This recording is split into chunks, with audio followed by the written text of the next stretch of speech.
Kangjeng Nabi man ahya awala lailatin min Rajab ahyallahu qalbahu idza matatil qulub sahajal lemah nu ngahirup-hirup awal bulan Rajab maka ku Gusti Allah bakal dihirupkeun hatena di saat batur pararae hate. Tadi hate teh aya nu hirup, aya nu pae. Hirup hate cah. Pae hate. Dah saha jelema nu ngahirup-hirup awal bulan Rajab. Ku cara kumaha ngahirup-hirup teh? Ku cara tobat ka Gusti Allah, lobakeun maca sholawat malam Senin teh tah atawa salat sunnah mutlak, salat hajat sare heula atuh, salat tahajud, maca Quran silakeun nu bagus mah ulah sare sasapeutnya.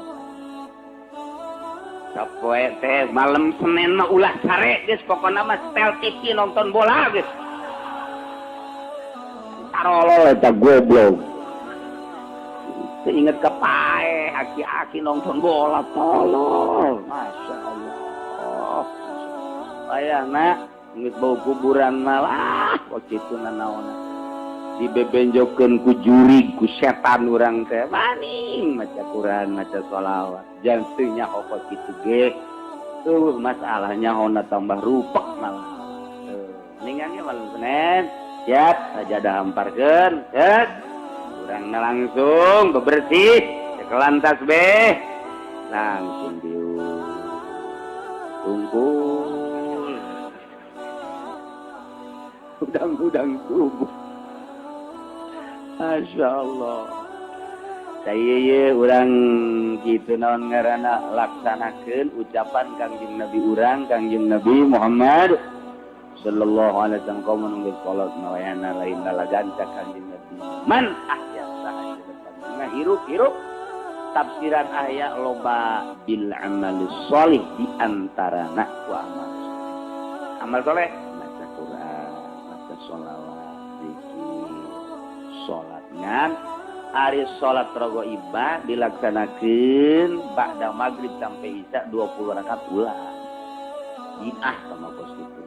Atau ku pepencitan khusus dipencit jang malam bulan Rajab aya di Arab mah di ditu lah kecuali awabin biasa teh mah misalnya ngan ngahajakeun salat rakaat ulah bid'ah mun aya di lembur urang digeunggeurkeun ulangan urang mah ulah milu lantaran aya khusus lamun urang ngaguguru tasawuf guru toriko ayah khusus sholat malam nisfu saban ayah sholat khususnya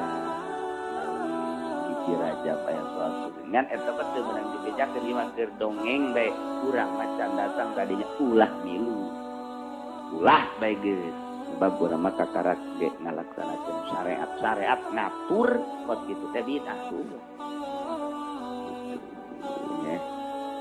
geus beurangna urang puasa, pentingna urang hirup-hirup ibadah ka Gusti Allah Subhanahu wa taala.